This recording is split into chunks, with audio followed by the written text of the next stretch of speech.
Hey, what's up, everybody? I am your host, JT. And this is Tim Bob. And this is the Hear Me Out podcast. Hear me out. Hear me out.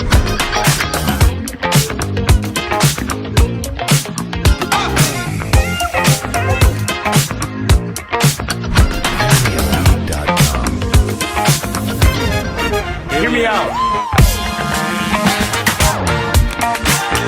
Bird Nation, we are back with a new episode, new week, bro. I'm back with my boy T. How you feeling, bro? Feeling good, man. Reporting live. You know Reporting live, man. Reporting live. We're not live. This is pre-recorded. It's but definitely pre-recorded. I wanted to say it. Yeah, but you know what though? Thank you guys for the response from last week's episode on the Fresh Prince of Bel-Air. Like, you guys really complimented like the quality, the sound. And it was a very easy episode for the anniversary. I love to shoot. I mean, I don't really have an issue shooting any episode, but that's my favorite show, of course. So yeah, that's why I love shooting. Right. Like, it was really good. And the fits was fit. But as I mean, when don't they for real? I try. You know, I try, you try, and then we stop trying and we just do. Not try. Oh, that's I cry. Never mind. Disregard that. I was about to go and break out in the song. Just dumb. Loud and wrong. But how are you feeling, bro? I'm blessed, bro. Blessed to be here. A new week, new episode with you. You know what I'm saying? Every week, man. Every week, man. Like, we locked in and ain't no switching up. I like that song. I like that song. What about you, bro? Man, I'm good, chilling. I'm loving this weather is coming in cooler and cooler that by the brisk day. Fall. You know, I love a sweater weather. I hate a sweaty weather. I almost wore mink. I got a mink coat in my closet right now. I'm waiting to pull that thing out. I can't wait for that little breeze to come through here. Put a mink on. It's a bear puss. Bro. Lord, that joint about $1,300. I'm telling you, bro. But yeah, man. But no, man, I'm happy about the weather changing too. To me, I feel like it's not necessarily. It's very symbolic for me because, like, not only is it a change with the season, lets you know that new beginnings are coming in. You know what I'm saying? You got September, the best season of all. Argue with your mama. It's definitely the fall season. My birthday's coming up. Yes, you know what I'm saying? My Jesus year, 33. Jesus year, 33. Yeah, big 33. Yeah, big 33. Still the little one though. Hey, man, it's okay. Still a little. You gonna be more blessings. We already excited for your birthday, man. Yeah, man. I mean, you know, I already know he got something planned, but we gonna do it big. Yeah, I can't wait. But man, all in all, guys, today we're coming at you guys. This is for all of our Nickelodeon 90s and early 2000 babies, guys. We are talking about a show that is one of the pioneer shows, I would call it. It shaped a lot of like shows that came afterwards. The humor, and I would say this actually plays a part in how I talk today too. I would say this show, like when looking back, like reflecting on doing like a retrospect to it and stuff, like the comedy still holds up. It's a show about brotherhood.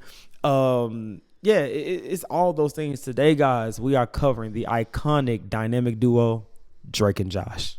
Yeah, I just gotta go down and get the door names.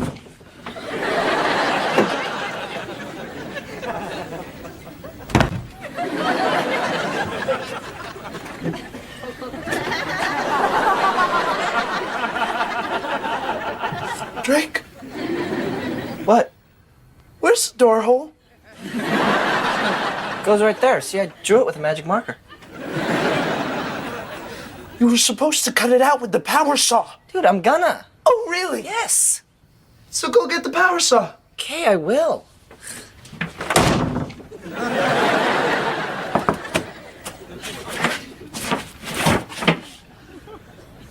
I see the problem. Oh, do ya?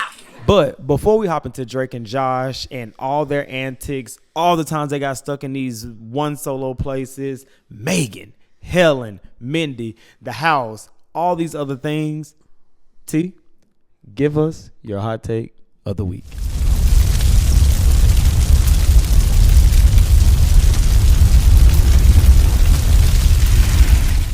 Appreciate you, brother, as always. New week, new hot take. And my hot take is short and sweet, honestly. I don't believe imagination exists anymore. I don't believe that. Look at the entertainment industry. All we do are remakes. All we're doing are remakes. And the remakes are worse than the ones. I'll put it like this: when you see a glimpse of imagination, it is getting flipped, doubled, and copied so quick. But it's always a basis of something I don't feel like I have experienced actually somebody imagining something new. It's always built off of something else that has already existed and we just didn't know about it yet. You don't see too many people, even the monsters, like in movies, they're starting to like look the same. There isn't Scooby-Doo-esque. Correct. There isn't. One of the big things about how the entertainment industry and a lot of these big hits, for instance, like Freddy Krueger, it was nothing like it. Like there was no, I'm haunting your dreams, I have this melted skin and spikes for hands. That was imagination, right? When you look at TV shows, like cartoons even, like people don't understand like how much imagination went into Robot Chicken. How much imagination went into those shows? Like the imagination with Celebrity Deathmatch. Yeah. You know what I'm saying? Mm-hmm. Even Jackass. Like the stuff that they were doing was so crazy because they had such a crazy imagination. And now when you see these new people that are trying to like take that type of thought process, whether it's Jackass or animated adult films, they're just kind of like either one note. They're just one note. It's very one-sided. They just try to go for raunchy. It's been there, done that. Like it's very rare you get like anything that you're consuming entertainment wise that's new. Food, I feel like it's just getting repetitive. I feel like vehicles are repetitive. I feel like we've just kind of hit our mark where it's just like, what else they gonna put in this phone? Yeah, new phone coming out. What else are they really gonna do? Right. What else are they gonna put in the 2026 Honda Accord? Like, it's valid. Clothes, we're just recycling fashion. Like bell bottoms are back in. You know where them bell bottoms, right? But it's just like it's just the imagination really hasn't. When you look back into the 50s or the 60s or the 70s, you're like, bro, like they were doing this, and they were actually the first people to do it. So how long has imagination not existed? Because we're really just replicating everything, and they're like, oh yeah, you know, like the saying, nothing's new under the sun. Mm-hmm. So it's like,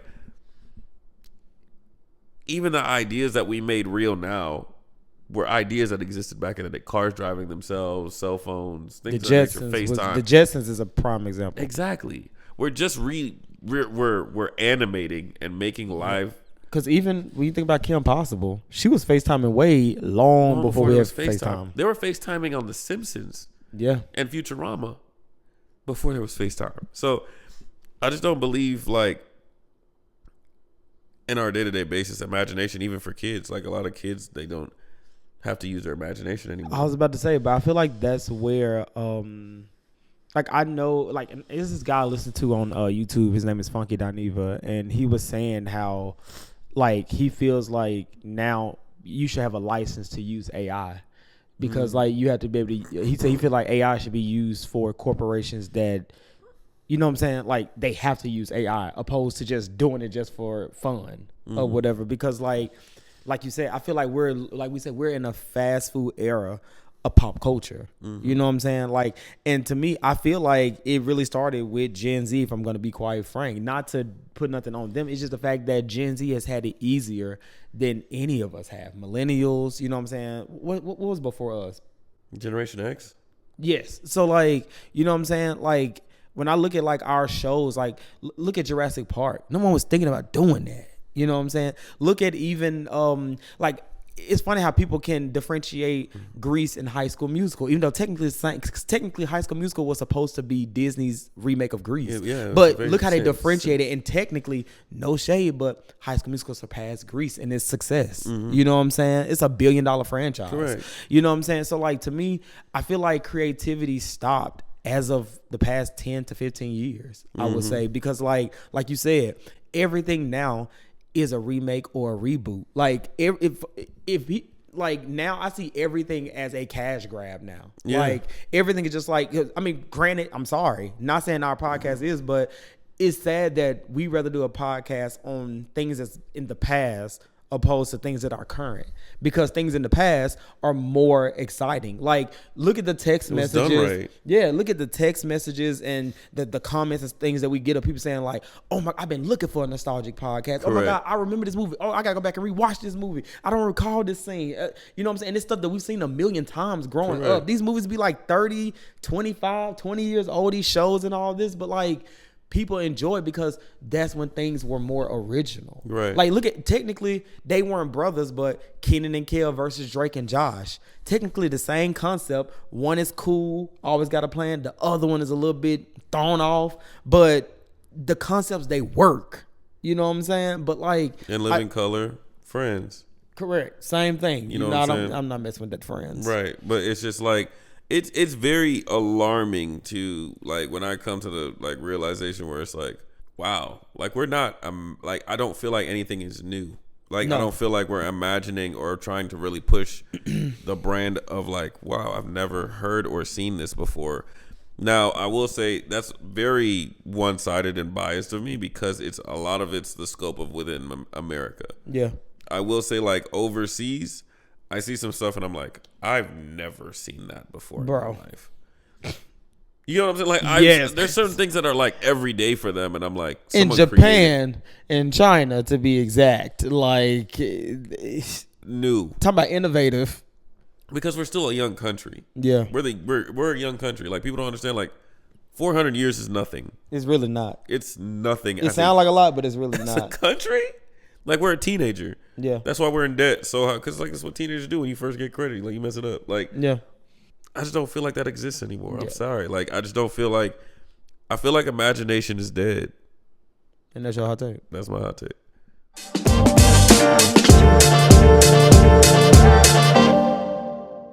Coming in hot, guys. Today we are covering the iconic series Drake and Josh. It was released January 11, 2004. Strangely, I remember the TV spots for this show. Nickelodeon presents Drake and Josh in Drake and Josh, Nick's newest comedy, premiering January 11th. In Teen Nick. What have we done? I feel like I I've seen solely that. remember that. It is like, this is back when they used to put the countdowns in the bottom corner of the TV and stuff. So I strongly but vaguely remember this all at the same time. I want to say one thing about this show. Drake and Josh was the response to Disney. You think so? Oh my gosh! If with no Drake and Josh, Disney was eating live action. You know what I'm saying? Like, Well, That's So okay, Raven, so January- Lizzie McGuire. So this, you know what? I can agree, because with Disney, you had they had other live action shows like Even Jet Jackson and Stevens. stuff, but Even Stevens and Lizzie McGuire was a pioneer. That's So Raven came out January 17, 2003. So 1 year later, Drake and Josh came, because you know That's So Raven was dominating. They were having a lot of good live actions. Yeah. And you know, they had their Disney Channel original movies. Right. Nickelodeon was always on the cartoon side. Yeah. They had all that. They had Kenan and Kel. They had Kenan and Kel. We're talking 90s. Right. That was the 90s. Did you ever see the show Taina? About the Puerto Rican girl who lived in New York? I know I can't wait to see my name in lights. I might have seen. 3 W's on there. That was called Blue Mascara. It was a good show, but like, I feel like it was a good show to show people, because Nickelodeon, one thing I will give Nickelodeon over Disney, especially in the earlier years, Nickelodeon was really good at showcasing people of color. Okay. They were very, like, all that was that. very diverse. Kenan and Kenan and Kel, Good Burger, Taina. It was about a Puerto Rican and black family and stuff. Wasn't True Jackson VP on Nickelodeon? It was on Nickelodeon. And yeah. Symphonique, Master P's daughter, she had a. Yeah, I remember that show. You had Romeo show. Hey, yo, watch My Cousin Just Skeeter. Jordan. My I Cousin love Skeeter. my cousin Skeeter, bro. So, but I think Drake and Josh was the like. All right, look, Disney out here making Xenon. Make it enough. They making. What was it? Lizzie McGuire, Even Stevens, And That's So So Raven. Raven, and they were like, "Look, bro, We got to do we something. gotta do something. We cannot keep running Rugrats." But you do know, we are tired, Hilly. we are these babies got to grow up eventually. But we you- got to come up with something. You do know that Drake and Josh was a spinoff. From what? The Amanda Show. which was also a good show. It was also a good show. But like, yeah, the concept came because they was looking for another male duo show post Kenan and Kel. Oh. So they had the Amanda show, and after the Amanda show, Because Drake was on that. Drake was on there, and they brought Josh on later on in the season. Very so true. they was in like different skits and stuff like that. Right. But then on the final episode of the Amanda show, it was a weird scene where Drake and Josh was fighting over a big shrimp. And so one of the creators told Dan Schneider, there's your dynamic duo right there. And that's how we got Drake and Josh. Wow. Yep. That's The more you know. The more you know. Yeah. It's crazy, like being in the right place, right time. Yeah. You know what I'm saying? Like, it's crazy. I think it was a great response because it definitely got the ball rolling because then Nickelodeon got, of course, like victorious Listen. iCarly. Woo! That's what kept Nickelodeon. But no offense, because I mean we gonna praise Nickelodeon regardless. Because I would say I was a Nickelodeon '90s kid. I was definitely a Disney 2000s kid though. Like My channels were 62, 63, and 64. That was Cartoon Network, Nickelodeon, and Disney. Disney was 37. It was like that for a while for me, and then Yeah. it changed to those three. Disney was 37. Then it changed to 44. Nickelodeon was 46, and I think Cartoon Network was 47. The minute Sweet Life and Zack and Cody came on Disney, I rarely like I loved Sweet Life and Zack and Cody. Yeah, very good show. Loved it. But like when I wanted live action really TV shows, I was on Disney. When I wanted cartoons, I was on Nickelodeon, Cartoon Network. So granted, Cartoon Network ran cartoon like as they should. That's their name. That's their thing. So like I was on Cartoon Network for cartoons like Dexter's Lab, all that good stuff. But Get out of the laboratory. when it came to like Powerpuff Girls, Samurai Jack, I love Samurai Jack. Toonami, all of that stuff, especially like in the morning, they didn't play kids cartoons that Right. much, like for the little kids. So like I would watch Cartoon Network. Yeah. But when it came to like coming home after school, it was Nickelodeon.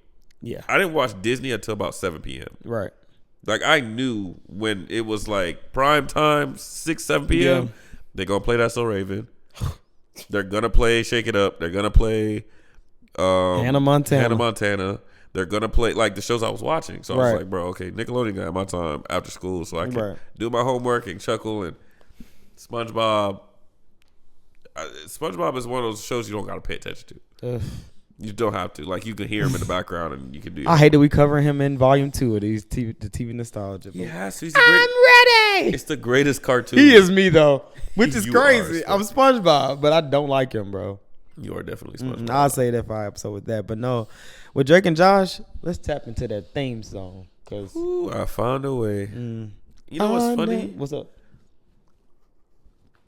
They really were like, because I think I would like to look this up. When did they? Because Keenan and Kel didn't do their own intro, Oh, they had Coolio, and all that didn't do their own TLC. intro. I told you this last So Drake and week. Josh had to do their own intro as a response also to Disney. Yeah, because Raven was the first Disney Channel star to sing her own theme song. Right. But I told you that Will Smith, I feel like he was a pioneer for that because Will Smith is the first person that I ever seen that sung their own theme song. They didn't even let well, Queen, hold they up. didn't even let Queen hold up. Latifah do it. No, yes, she did. That was her rapping in Living Singles theme song. Keep your head up, oh, keep your head up. That's right. you're Whenever right, this, you're right. yeah, Queen Latifah sung that. Dang, I forgot about. But was that my girl. before Fresh Prince? Right. Oh, good question. Good question. Either way, Yeah. pioneers. They black.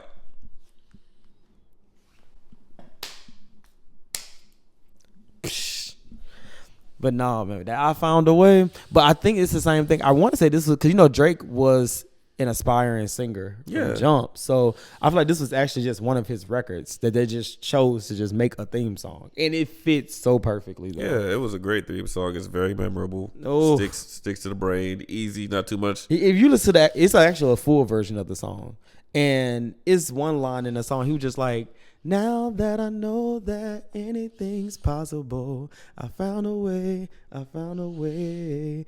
No one can break what's so unbreakable." I said, "Oh, these are lyrics." Drake. These are lyrics. You know what I'm saying? But He was writing them down. The pen was no, I'm steaming. telling you, baby, that pen to paper, J. Cole. Oh my God! Don't get me started on that man. J. Cole. Because I know he writing on him. Drake Cole. Drake Cole should. Hey, listen. If y'all make a collaborative album and it's called Drake Cole, I'm coming for the coin. Yeah, I Because agree. that's hard. That is hard body. It's off the cranium. Your ears is blowing smoke right now. I'm telling you, boy. But yeah, no, it was a good intro. I love a simplistic intro sometimes. Very Like, much so. it doesn't have to be too much. And to me, I love when you get it. I love when the intro give us an idea. Granted, I know Fresh Prince, his intro was very much telling us like what our story is. Whereas, you know, like with our kids shows, like the more tween friendly shows, like Drake and Josh, That's Alright, stuff like that, you got more so of this is what the season gonna consist of. Right. You know what I'm saying? So throughout the show, throughout this season, you're looking for these clips that's in this intro. Like, how do we get here to where Drake is choking Josh out? Or why is Drake slamming the door in Josh's face? Why are they jumping into a hot tub? You know what I'm saying? Full of chocolate. It was so funny because like watching Drake and Josh, it's very weird because it's like obviously it's a blended family, right? Very much a Parents blended got family. married. Yeah. They had to move in together and everything. They had to share a bedroom. But it was so like breath of fresh air. It works. It works so well. Seeing like the first episode of Drake and Josh and like seeing how Drake was supposed to be like this, like love, like girls are in love with him, and he just looked like this little awkward kid. And we used to look at him like, man, Drake got it. Yeah, and he had it. He did not have that shit on. Have it. But think about this though. You know, in that pilot episode, Josh was wearing like a dress because he was like the newspaper editor. But like everyone thought they was writing into a female. But like, and Drake was wondering why Josh kept like trying to get him out the room and all this kind of stuff. So Drake comes back early from guitar practice. Guitar rehearsal. And he comes in, he was like, so they both screaming at each other because Josh got on a whole dress, wig, the ballerina shoes. And for some reason, Drake said, why are you dressed like Queen Latifah? Hey, Josh, you don't want to go play any basketball? Oh my God! I can explain! Oh my God! I can explain! Mom! Josh is dressed like a freak! I can explain! Why are you dressed like Queen Latifah?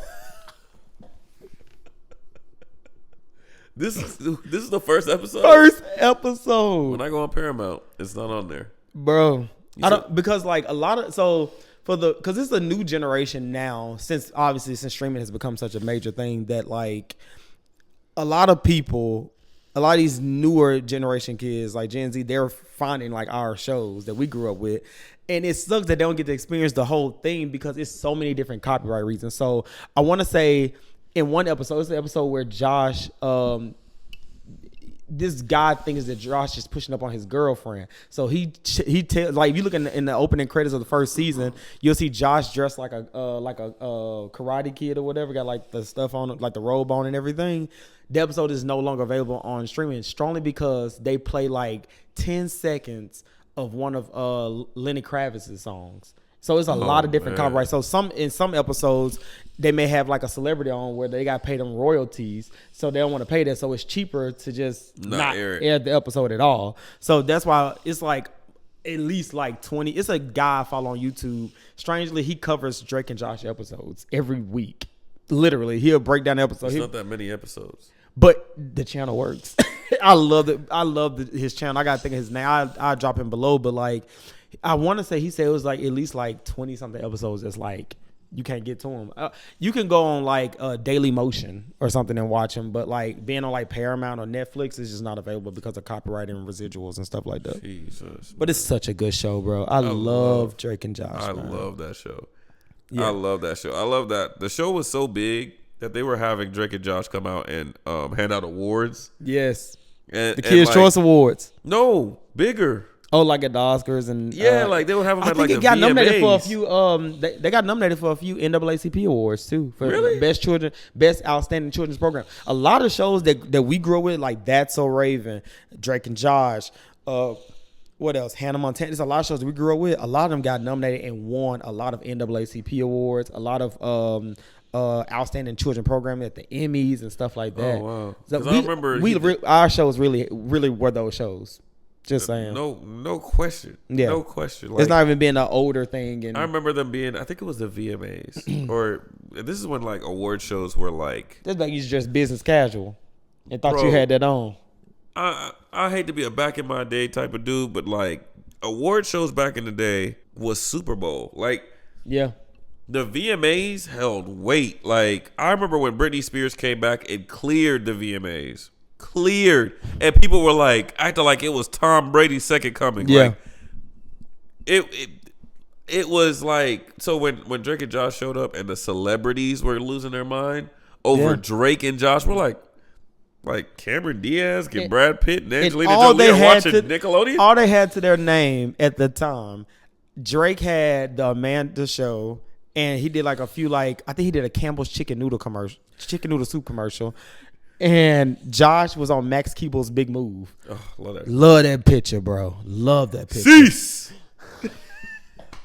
Wasn't Romeo in that movie too? Yeah, I think It was think so. Romeo. It was think Romeo, so. but it's such a good movie. But yeah, but like that shows you the trajectory of this show. And like again, no practical effects, no over the top stuff. It's just two dudes. Just listen, make it Being enough. boys, teenagers. With whenever we got like a dynamic duo, I gotta ask who's Drake and who's Josh with us. Cause I feel like it could go both ways. Yeah, that's what I was thinking. Like, Cause I told you we had a moment, a because couple. you be falling a lot. Yeah, but that's that Raven in me. He falls a lot. Y'all. Yes. like he looked put together, and he is put together.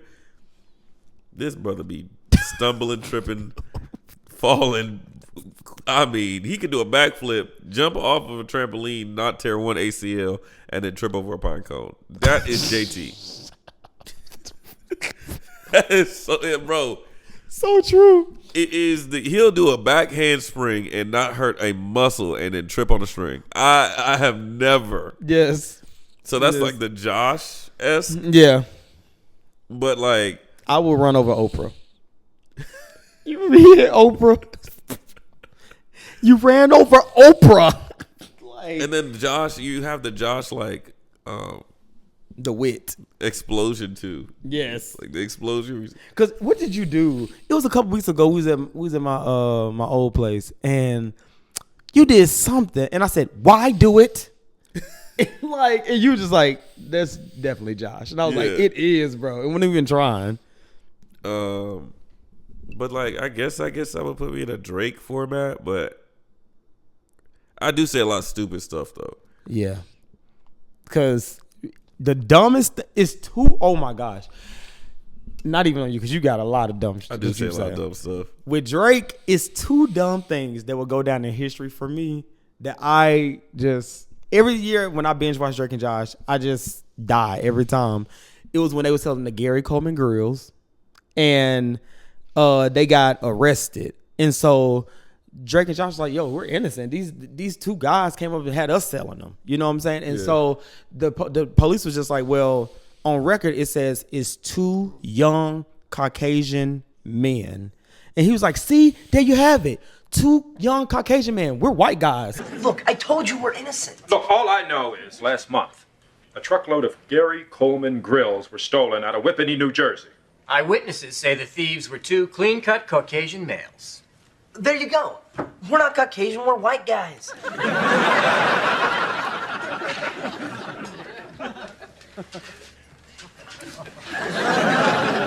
Go ahead. And Josh did him like Josh said, "Caucasian means white." Drake said, "Oh." So it's that one. And then the second one for me is when they were entering like this chili making contest, and they had the Peruvian puff pepper, and Megan wanted in, but they didn't want Megan to do it with them. So Megan used reverse psychology trying to order this Peruvian puff pepper or whatever, even though it's illegal in America. So when Drake and Josh overheard her on the phone, they went to go Googling schmoogling trying to find it. Googling schmoogling. And once they heard her, they was looking it up, and Drake was just like, man, they said the Peruvian puff pepper is only available in some place called South America. Boy, Josh looked up. He said, let me see that. He looked at it. He said, oh, that's South America. Let's see. It says the Peruvian puff pepper. Grown only in the northwestern mountains of Peru, this extremely rare pepper is highly desirable for its exotic, sweet taste and spicy heat. Okay, so how do we buy some? Can't. It says here they're only available in South America.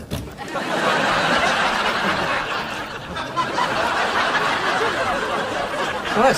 South America.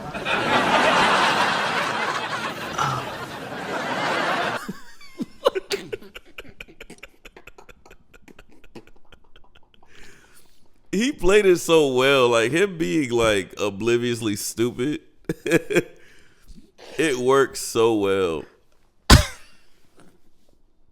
Yeah, what's your favorite episode of Drake and Josh? Don't do this to me. I hate you, Drake. Oh. Drake, yes, I hate you. I know. But I tell you, Drake just accepted, bro. Miss Hafer, he just accepted. That woman did not like She him. did not. But it's so hard. But I would say this: when I think of Drake and Josh, my mind goes to it's between them getting stuck in the treehouse. Oh, that's mine. Or That is mine. when they wanted to ride this ride called the Demonator. Oh yeah, That was another good episode. And I say this to this day. That is not my job. That is not my job. Helen, I follow her on Instagram to this day. Yvette Nicole Brown. Yes, sir. That's a woman. Yvette, I love you. I love her in Drake and Josh. Let me tell you why I love her too. You know who her second love under her mom, R.I.P., is? Janet Jackson. Ooh. She played this role. Now she's the opposite of Miss Hafer. She was like, oh, Drake, you sound so cute. Josh, give me a hot dog. And then he was like, you want me to put mustard on it? It's not gonna put mustard on itself. Hey, bring me a hot dog. You want me to put mustard on it? It's not gonna put mustard on itself.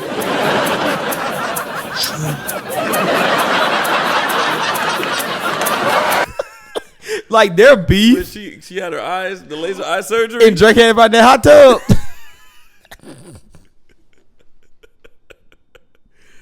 And she got in there with her clothes on. Yes. And I didn't like it. I love the Treehouse episode. Oh, yes, bro. That is us. He said, Drake, Yeah. remember when I told you to cut a hole for the door? Yeah. What about it? Is this it right here?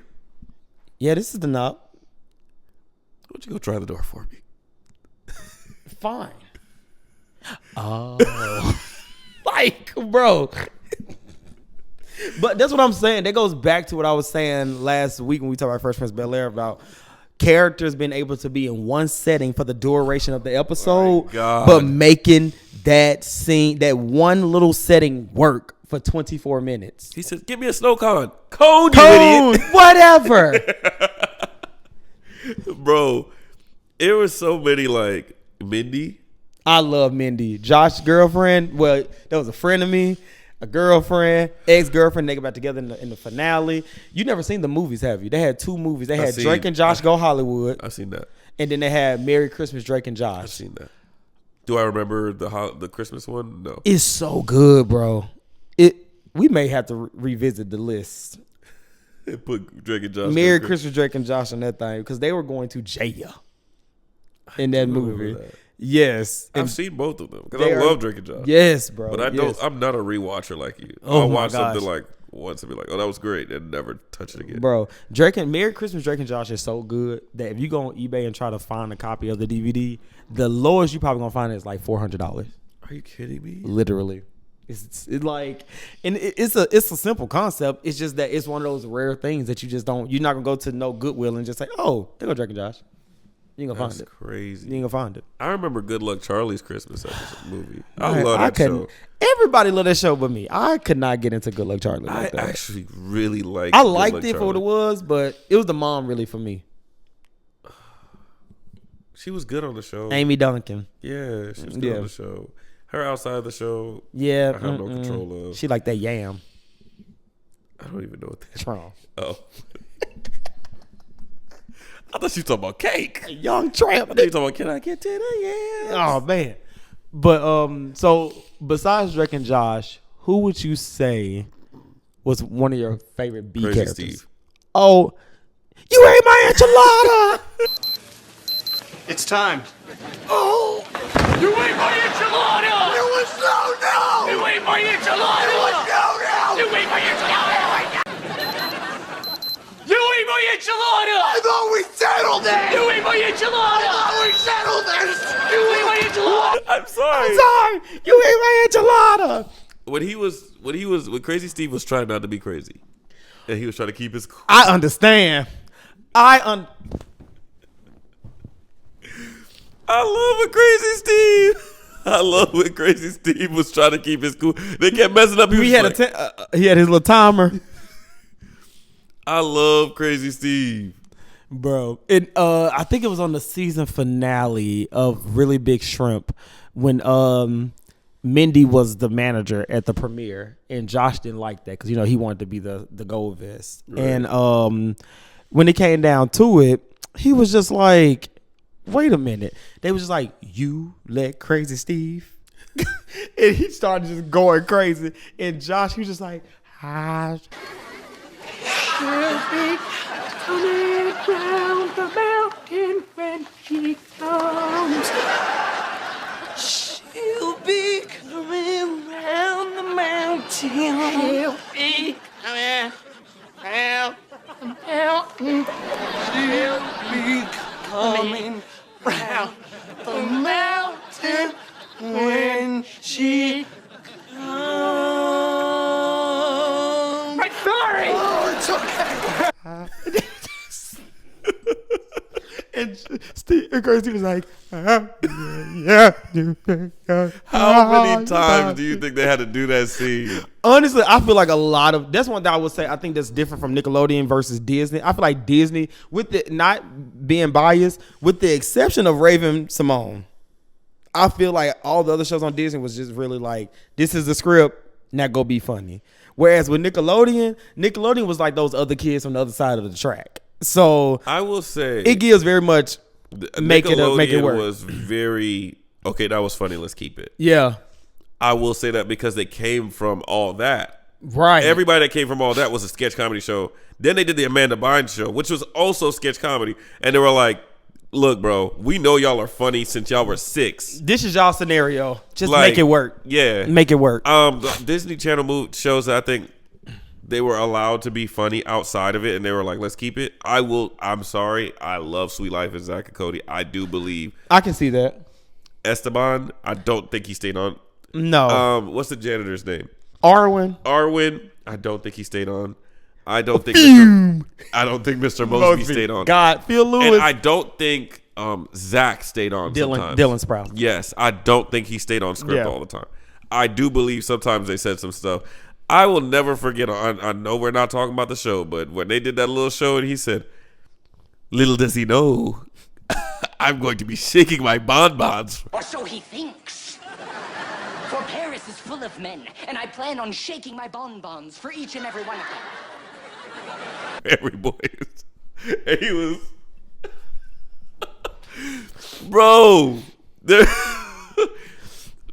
Drake and Josh, though, but made me want to work in a movie theater. Like I can see that. Me too. I wanted a job in a movie theater so bad. But I will say this too, though. We got hit on the icon herself, bro. Megan. In fact, I've just decided to change the channel. I was watching something. Word? Yeah, good one. Give me the remote. I don't think so, Megan. In fact, why don't you just run up to your... Hey! What the? Megan, you can't just flip some Moriarty! She was trying to kill them. She didn't do little sister pranks like, oh, I made you fall out your chair. Bro, one episode I watched, she was just, because Josh had his lucky shirt that his Grammy got him or whatever. You're Megan. What? You're Megan. You are Megan in like, no, just when you start talking about it, I was just like, you're Megan. What boob? She would always call him a boob. Yeah. Bro, that's JT. You're not Drake or Josh, actually. You are Megan. Megan. You are. Because, bro, one thing I can't relate is two things. One, the episode where Josh had the lucky shirt, so nothing bad was happening to him. Megan, she had like this chair, and you could sit down on it. It was going to electrocute you. So she was like, sit here. And he was like, why? She was like, I'm doing a family project for school, and I got to interview all my family members. So he sat down. She was like, oh, man. She said, get up, you boob. And so he gets up. She put a banana there, and it gets fried instantly. And so he was just like, huh? It was that. And then it was another one where she had like a bucket planted on top of like their door, so when they come in, it was like supposed to be falling. And he was just like, Megan, why is there a bucket on top of our door? She was like, why is your door under my bucket? Me. I'll never forget. She was outside with her brothers. She laid down in the grass and she just screamed. That's JT. And then she said, and she laid there. And she said, I was looking at the sky and Drake and Josh pushed me down. And so they were just like, what? That didn't happen. She said, oh, right. Like I just literally just laid out in the grass and just screamed. They said, that's exactly what you did. Bro, that, and she had a whole, this is actually a very early precursor to her own TV show. She had her own website where she messed with Josh in his sleep. Doing things to Josh while he's asleep. And then they put a cat on his face. And he's allergic to cats. That could kill you. Like, it was one episode, I forgot, something else happened. And it scared Josh. He woke up frantic. And then it scared Drake too. And so Megan just rushes in and said, did they hatch?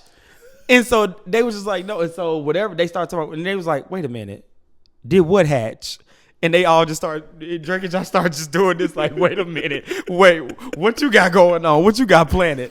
So yeah, bro, Megan is so top, which is crazy because Megan and Carly from iCarly, polar opposites. Totally different. Polar opposites, bro. But it's a theory out there that's saying that Drake and Josh and iCarly take place in the same universe, which I don't know how that will work. Because they said that Crazy Steve kidnapped Megan. I'm sorry. As evil as Megan is, you're not going to kidnap that girl. They said crazy. Well, Crazy Steve is crazy. And the only thing scarier than mean is crazy. That is valid. And they said they kidnapped Megan and he moved, like, I guess, to Seattle. And that's how iCarly began. And that's why she's always on the internet. Is so, like, it's actually like a cry for help. Oh, man. And if you actually look at the final episode, a fun thing, if you guys go back and watch Drake and Josh, a funny tidbit about Dan Schneider, which is, I hate that he's such a perv. I don't even want to say his name. I tried to refrain from saying it. Every time I watch the show, I'm not trying to be extra. I'm really not. I am so disgusted by the man. I can't. When his name popped up, I covered it with my hand. Yeah, I can't. I tried to refrain from him because he's created everything that we love about Nickelodeon for the most part, live action wise. But I think cartoons too. Yeah, but like if you actually look anytime a setting is about to take place at the premiere theater where Josh worked at, you'll read the marquee of movies they're showing. On the final episode, the only movie that was shown was Now She's Carly.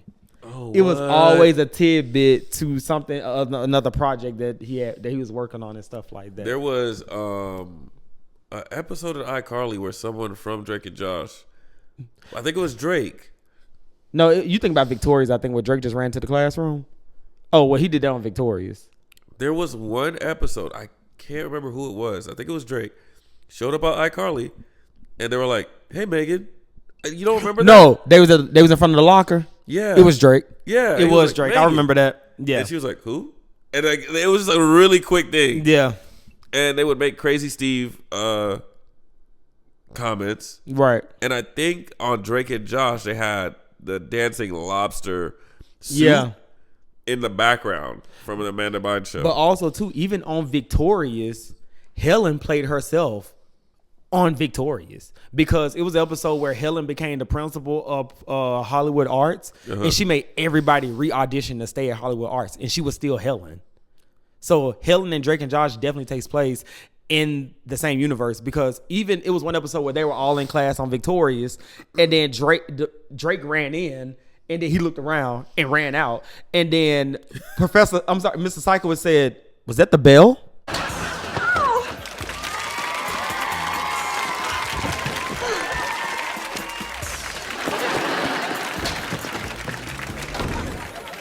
Wait, was that the bell?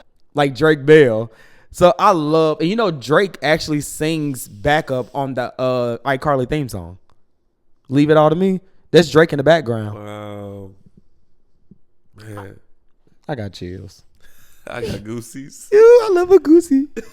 wait. I don't like the way that sounded. I had to edit it in post-production because the goosey. The goosey. Why you say it like that? I don't know. Ooh, I like the goosey. I like the goosey.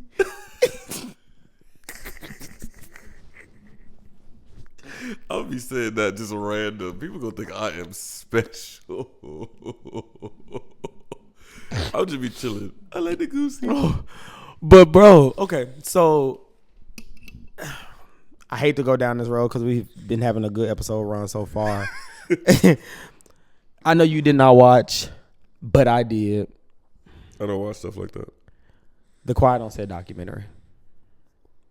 And what sucks is, because the Quiet on Set documentary, they took actors from all that across the Nickelodeon universe of live action shows that we grew up with. I mean, we're talking about writers, hairdressers, directors, producers, assistants, everybody. And it was revealed that Drake Bell was, assaulted while being on the set of Drake and Josh. Or maybe, it was Drake and Josh and the Amanda Show. And it was one of the producers on set that groomed him. You know what I'm saying? And what's crazy is everybody was writing in letters in court, like character letters, like praising this man, even though they seen and shown what he did. And what they did, they fired him from Nickelodeon just to go put him on set of Zack and Cody. You know when London Tipton's mirror was talking and stuff, talking like, "Oh, honey, you look good" and stuff. That was him, the guy that did that to Drake Bell. It's messed up, bro. It's messed up. And it's so sad because these shows are for, again, I don't care what anyone says, whether you was a huge TV person or not, these shows that we grew up with shaped all of us. Yeah. Like all these shows shaped us and our personalities in some ways or another. You know what I'm saying? And it sucks that shows like Drake and Josh and all that, the Amanda Show, God bless her soul, they did to Amanda Bynes. Like, it sucks. I don't know, bro. Like, I have such a disdain for these people, these type of people. Seriously. So I can't consume it because I will be consumed by just straight hatred. Yeah. So that's why I don't watch. There's I think it's When They See Us. Oof, that was a once and bro. done for me watch on Netflix. That was a one and done for me. It does something to me. Get you angry. That's why. Yeah. That's how I'm about the Emmett Till story as well too. Yeah, I just can't. I can't. It's very difficult. Go watch it. Like, I make myself aware of it. Like, I can see maybe segments of it. I'll talk about it. People will tell me about it. But me to sit down and like watch the full thing, can't do it. It's sad, bro. It's really sad because like even watching like some of the creator, Creepy Schneider, like looking at some of like his, because he used to film himself on set of like specifically like Victorious and stuff and iCarly. Yeah. And you can just visually see how uncomfortable he made those kids. Shout out to, God, I can't remember his name. The guy that plays Crazy Steve. Oh, Jerry Trainer. Shout out to Jerry Trainer. He unfollowed that man. Shout out to Jerry Trainer for real. He was a guardian angel to Miranda Cosgrove. It was. Yeah. He was on set and would be like physically standing next to her. Put himself in between them in pictures. Like, yeah.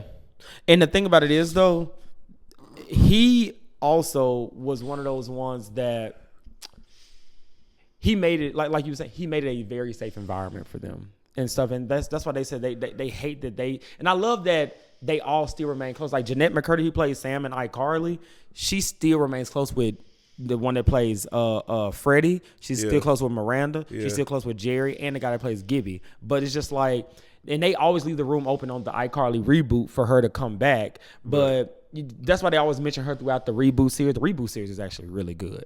But it's just like, and I loved what they did because, you know, they have to credit the creep who created the show, but he's not affiliated with the reboot whatsoever. Right. But if you pause anytime, because anytime you have to credit him, they'll say like characters created by him or whatever. If you pause it each episode in the reboot, somebody, whoever is on the screen at the time, they're making a funny face looking down at his name every episode, like as a diss to him. Bro, I love it. I love it. I feel like there is also like a lot to be said about what a person does to their career. I feel like Jerry Trader could have had a career if he went along with it. Correct. If and he was doing what these other people did, right? Yep. Because he honestly could have been like our generation's Jim Carrey, I feel. Jim Carrey. He had it in him. You can't tell me he couldn't have been in like a Transformers-esque movie. For sure. You know what I'm saying? So like, he's obviously shown he can be comedic relief. That's why he ain't aged, because he ain't got that evil in him.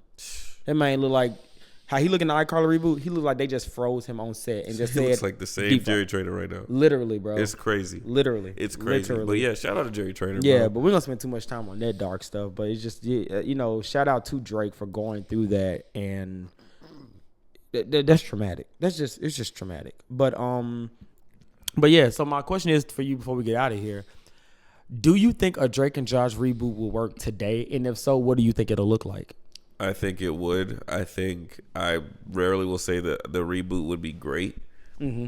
I think their comedy ages really well. Mm-hmm. I see, like you said, how iCarly aged, and it was really good. Mm-hmm. I think they could literally be living together still because of just how the economic status is. So they would still be roommates, trying to get together. Drake trying to be still an artist. So he's not like he's barely living paycheck to paycheck. He's like doing little gigs. Josh, keep talking. I got a fun fact for you. Oh, this is walking right into my fun fact. Go ahead. Oh, Josh, probably trying to be some type of science like aficionado, trying to get something off the ground or getting the acclaim he needs to get. So they're just still living together. Right. I think it'll still work. I don't see how it wouldn't, honestly. It would be very... I'd watch it. I'd watch it. That's the reboot. I would actually be like, okay, yeah, this all fits. Right. All of this works. I love the cast members. Yeah, I think it would work. So a fun fact is, like, Drake and Josh, they had this beef on Twitter back in, like, early, like, 2014 or 15 maybe or something like that, because Josh got married. He didn't invite Drake to the wedding. I remember this. Yeah, so Drake was like going in and let have on Twitter, and people were just like, why don't you invite your brother and stuff like that? So it was a whole thing. They reconciled and they actually pitched a Drake and Josh reboot, and it was going like they worked on it. Drake actually wrote it, I think, where Josh was going to be a successful, I want to say, real estate agent. I think. And Drake was actually going to be exactly what you just said, what you just pitched. Like him being like a struggling artist trying to, make ends meet. Right. So he's sleeping on Josh's couch and everything. The only reason Josh did not want to do it was because Drake said it'll be cool to call it, Josh wanted to call it Josh and Drake, like flip the title around. But they couldn't come to a mutual agreement with that, and that's why it just didn't like come to part. And I was just like, y'all could have got past this. Yeah. Because that's such a good concept. It's relatable. It's for our generation. You know what I'm saying? Like, I don't understand. I think that's also a lot to do with trauma. Right. Josh was because I remember watching this famous YouTuber. I'm not really gonna say his name. Not that I have beef with him. I just don't want to say it. And he would always tell Josh because he was in Josh Peck was always in his like YouTube videos. I know exactly what you're talking about. Hey, what's going on with you and Drake? Like, y'all got to get on the phone to talk, blah, blah, blah. And he kind of would always like, oh, yeah, I'm open to having a conversation, but he kind of dodge it sometimes or they would joke around it. I feel like a lot of it has to do with them trying to put it behind them. So then I would say more Josh than Drake because Right. I would think that Drake would be the one that's kind of just like untouchable and all that kind of stuff. Because I feel like mentally, Josh always saw himself as that fat kid that, and I know even he said it on someone's interview was that, I mean, granted, him and Drake have done a plethora of YouTube videos and stuff together now, but I know Josh was just like, you know, I don't have any beef with him, but it's just like, think about it. And I think Kenan even said something to this effect about him, because him and Kel was beefing for a while. Yeah. But like Josh was saying, like, this is a man that my name is going to be attached to for the rest of my life. Yeah. You know what I'm saying? And so, but I feel like Josh has always gone like kind of like prickish about it, like kind of like an asshole. I feel like it's hard once again because Drake's passed with it.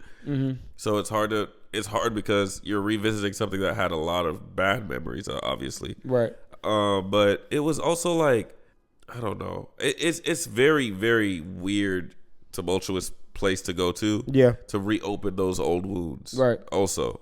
But you got to understand your lane. Right. You have to. Like, Abbott and Costello. It's always going to be Abbott and Costello. Drake and Josh. You know? Kenan and Kel. Come on, man. You know what I'm saying? Like, you have to understand that that's what you're recognized as. Yeah. That doesn't mean that's your only lane, but right now, if y'all are trying to do something, Josh and Drake just don't even sound like it flow. Right. You know what I'm saying? It's not going to be familiar. Now you have to remind people like, oh, no, it's Drake and Josh, but we got to... Don't do that. Yeah. Don't. It's not even worth it. Take the humble lane, because one day you might have your own show by itself. Yeah. You might get a reach out for movies. Not that you really need it, but I'm just saying, like, humility takes you a longer. Very further. Like, much so. Just roll with the. That's why, like, for me with us, that's why I'm making it a point that, you know, when we go in post production, when I'm editing the podcast and stuff, that's why, like, sometimes at the end we be like, you know, this has been Hear Me Out podcast. That's why sometimes I use Tim's voice, sometimes I use mine in the post. And have you noticed I always in our like outro or whatever, I always say with Tim and JT and stuff. I always make sure I switch our names around every time, so to show that it's always going to be equal fairness, Right. and equal balance, and equal importance. I appreciate one. Yeah. Sidebar. But also, it's like, let's say you always use your name first, and this podcast. Because technically, this is technically something that we can relate to because it's a dynamic duo, right? Yeah. And this podcast goes, and we're doing tours, or we doing whatever. We got our own sponsorships. Oh, I just wanted to be Tim and JT on the thing instead of JT and Tim. Why? Yeah. Like, in my personal opinion, you're trying to put yourself in a lane for your own sake, not because people see you as second. Right. This is just all about familiarity. That's like saying, like, can you put my last name first just because I wanted to get some more shine?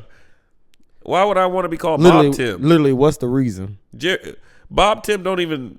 Jared Jatarius. It's weird, bro. So it's like, it's like, this is just a lack of humility, but it's also a lack of just awareness and a grasp to understand this isn't you have to have people in your life to make you understand also and tell you, like, you're still important. Right. This isn't gonna make you second. Like, and doesn't actually, when you say and, it doesn't mean second even. Right. You're understanding it as second. It's actually one spot for both of y'all, actually. One and A. That's why, like, literally when people see like Josh or Drake or Kanan or Kel, they be like, I want a Kenan and Kel reboot. I want a Drake and Josh reboot, because we want both of y'all. Yeah. Cool, you by yourself. Cool, yeah, whatever. We want both of y'all. So that sounds like a one place for both of y'all to me. Right. You know what I'm saying? So, yeah. My brother. And I think on Kenan and Kel too, real quick, And Kel was my favorite. You're Kel. I'm Kel, Keenan. right? Kel was my favorite. So like, everybody used to be like, "Man, I love Kel. Good burger, Kel." Keenan was on there. Yeah. I felt like Kel had such a bright future going. Keenan just worked, bro. He just worked, and he stayed in a specific lane, and I'll hit more on it them. eventually became a historic run. Because technically, both of them were supposed to be on Saturday Night Live, but Keenan kind of put a word in, which I kind of wasn't feeling from what I've heard, that, again, people will see them as Keenan and Kel still on Saturday Night Live. So, because both of them got selected easily, as we can see why. Right. But, they grew up. In but they... all that was SNL. Yeah, for us. For kids. Yeah, but, like, they just scrapped it. Like, they scrapped Kel from Saturday Night Keenan Live. was pretty much like, I know. Yeah. It's just going to be looked at as a yeah, good thing. and now he's, yes. But that's why when the Good Burger 2 came out, Keenan gave him a public apology. And if you notice in all the interviews and press conferences they do, they'll ask Keenan a question. Keenan will give a little answer, but he give it all to Kel. Let Kel have that shine that he feel like Kel was robbed of all these years, which I can appreciate. If that, like, which I didn't know. Yeah. But with that being said, with this new information, I still applaud Keenan for the work, and I applaud Kel because I liked Kel more on Keenan and Kel. I thought he was the funnier one. He was. But they paved the way for Drake and Josh. It was very similar to Drake and Josh. Very much so. Very similar. Yeah. But yeah, it's very disheartening to hear like, oh, this show didn't work because I wanted it to be Josh and Drake. Right. Yeah. But yeah, guys, that was Drake and Josh, man. Such an iconic show. I binge watch this series once a year, and I laugh as if it's my first time watching it every time. Like, it's hilarious, bro, and it's effortlessly hilarious. But yeah, guys, that was our episode of Drake and Josh.